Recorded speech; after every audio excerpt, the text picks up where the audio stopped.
नमस्कार दोस्तों, स्वागत है टुडे हरियाणा पर आपका। मैं राजेंद्र कौशल आज आपको उस महान शख्सियत से मिलवाऊंगा जिन्होंने अभी अभी एक बहुत बड़ा पदभार संभाला है और एक बहुत बड़ी जिम्मेवारी ली है। अगर बात की जाए तो भारतीय अंबेडकर लोक मंच, जो कि एक राष्ट्रीय लेवल का एक मंच है और उनके अध्यक्ष हैं मनोज बिरला जी। तो उन्होंने महिला होने के नाते कैथल की एक महान शख्सियत को एक ऐसी जिम्मेवारी दी, उनके गुणों को देखते हुए, उनके एक जो समाज के अंदर उनकी गतिविधियां हैं, उनके कार्यों को देखते हुए उन्होंने एक मोहर लगाई कैथल की ऐसी महिला पर जिनका समाज के अंदर बहुत बड़ा नाम है। और वो नाम है श्रीमती उषा मचल जी, जिनको हरियाणा के प्रदेश अध्यक्ष यानी महिला प्रदेश अध्यक्ष की जिम्मेवारी जो है भारतीय अंबेडकर लोक मंच के माध्यम से दी गई है। और कितना ये समाज के अंदर एक काम कर पाएंगे, आइए आपको मैं मिलवाता हूँ। मैडम नमस्ते जी। नमस्कार जी। तो मैडम जी, आप ये बताइए, आपको किन कार्यों को देखते हुए और इतनी बड़ी जिम्मेवारी एक भारतीय अंबेडकर लोक मंच के जो राष्ट्रीय अध्यक्ष हैं मनोज बिरला जी, उनको उन्होंने आपको कैथल के अंदर दी है?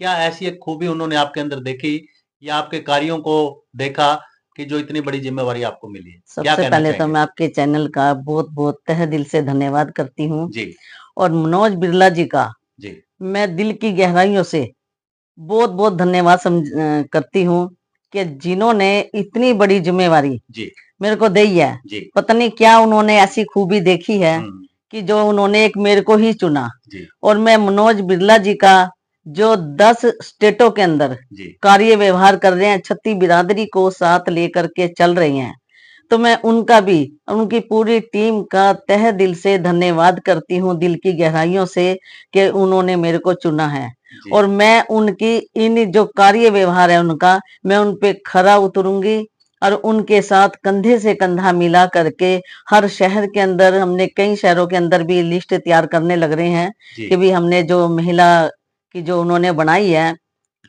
जी। तो उसकी हम टीम तैयार कर रहे हैं। तो उषा जी। सबसे पहले तो जी। मैं कैथल की हम्म। जिला अध्यक्ष की टीम तैयार कर रही हूँ। अच्छा। तो कैथल की जिला अध्यक्ष बनाने को जा रहे हैं हम, उसकी पूरी टीम तैयार कर रहे हैं। तो उसके बारे में मैं मनोज बिरला जी का आज भी, और मैं बहुत दिल से उनका धन्यवाद करती हूँ, उनकी पूरी टीम का। मैं फिर भी यही कहूंगी कि 10 स्टेटों के अंदर काम करना एक बहुत बड़ी जिम्मेवारी है, और जो भाजपा के अंदर भी बड़ी दिल की गहराइयों से वो काम कर रहे हैं। मैं डेली उनका ग्रुप में देखती हूँ कि इतनी दूर दूर तक जा जा करके वो हर टाइम सेवा के उसमें लगे रहते हैं। छत्ती बिरादरी को साथ लेके चलना बहुत बड़ी बात होती है।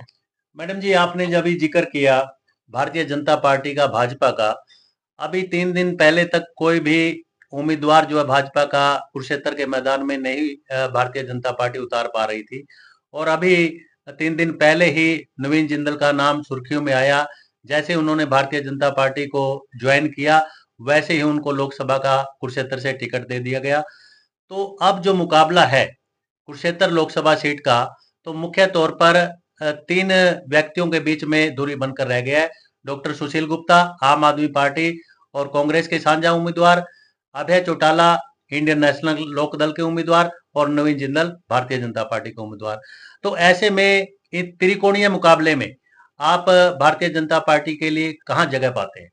सबसे पहले तो मैं मोदी जी का, खट्टर जी का और नड्डा जी का मैं दिल की गहराइयों से उनका बहुत बहुत धन्यवाद करती हूँ कि जिन्होंने हमारे बीच के अंदर ऐसा सीएम दिया है जो हर बच्चे बच्चे को जानता है, और जो बहुत गरीब तबके से जिसको चुना है उन्होंने। तो मैं तो ये कहूंगी कि उनका बार बार मैं तो हाथ जोड़ करके उनका धन्यवाद करती हूँ कि जिन्होंने हमारे को सीएम ऐसा दिया।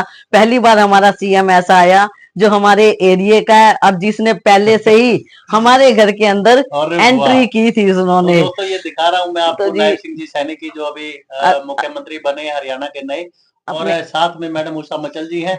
ये तस्वीर से आप अंदाजा लगा सकते हैं।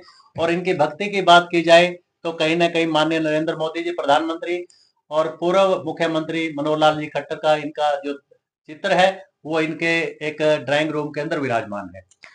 तो मैडम जी, नायब सिंह जी सैनी के आपने जिक्र किया है, तो कल वो कैथल के अंदर आए और उन्होंने जो ठाके मार करके हंसे, तो ऐसा नहीं लगता था कि ऐसे मुख्यमंत्री दिल खोल कर हंस रहा है?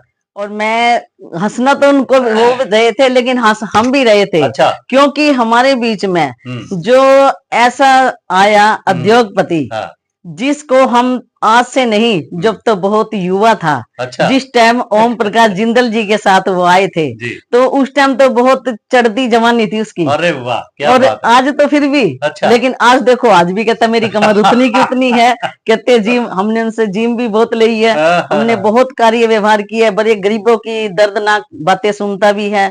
लेकिन मैं तो फिर भी ये कहूंगी कि जितने भी मैदान के अंदर आए ना, सबको पटकी मार देगा। अरे वाह, लेकिन एक बात बताइए, अभय चौटाला का जो वजन है वो भी बहुत ज्यादा है, डॉक्टर सुशील गुप्ता का वजन भी बहुत ज्यादा है। इन दोनों युग महारथियों के बीच में अगर नवीन जिंदल की बात की जाए, उनको तो अगर हवा एक जोर की फूक मार दी जाए तो शायद उसमें उड़ जाए। भाई उनका तो पहले ही आधी सांसें तो उनकी धड़कन पहले ही कम हो गई है नाम सुन के। अच्छा। कि नवीन जिंदल साहब आ रहे हैं। अच्छा। तो उनका नाम सुन के तो वो तो वैसे ही उनको तो ऑक्सीजन की जरूरत पड़ेगी अब। जी। इतनी धड़कने उनकी वो हो गई है कि अभी अब कौन आ गया कि खिलता हुआ कमल ऐसा आया कि जिसने जितनी हमारी 4 विधानसभाएं है ना, सब की सब हमारी 2 लाख से हम उनकी जीत दिखाएंगे। लास्ट सवाल मैडम जी मैं आपसे करूंगा, कल लीलाराम जी जब मंच पर बोल रहे थे, नायब सिंह जी सैनी के बीच में बैठे थे और आपके जो नवीन जिंदल है वहां पर बैठे थे, तो नवीन जिंदल को लीलाराम ने एक खागड़ बता दिया। तो ये खागड़ का अर्थ क्या खागड़ का क्या होता है? खागड़ तो नहीं जी। एक सिंह भी मार देगा ना, बंदे को 10 कदम दूर भिगा देगा। जितने भी ये 3 कैंडिडेट आ रहे हैं, 2 आ रहे हैं, इन सबको खागड़ की तरह ऐसी जंप लगाएगा कि वो तो रास्ता ही भूल जाएंगे, दूर की दूर भाग जाएंगे। क्या बात है। तो दोस्तों, आपने देखा कि बड़े बेबाक तरीके से मैडम उषा मचल जी ने, जो कि भारतीय अंबेडकर लोक मंच की एक प्रदेश अध्यक्ष हैं, बड़े बेबाक तरीके से एक आज मीडिया के माध्यम से उन्होंने दिल खोलकर अपने विचार किए, साझा किए। और मुख्यमंत्री नायब सिंह जी सैनी की जहां तक बात की जाए तो उनकी उन्होंने जितनी तारीफ की जाए उतनी उन्होंने कम है। और नवीन जिंदल के बारे में एक जो लीलाराम जी ने एक अनाउंस किया कि खागड़ है, तो उस पर भी अपनी प्रतिक्रिया मीडिया पर जाहिर की। दोस्तों, फिर मैं एक नई शख्सियत के साथ आपसे मिलूंगा, तब तक बने रहिए राजेंद्र कौशल के साथ टुडे हरियाणा पर। जय हिंद, जय भारत।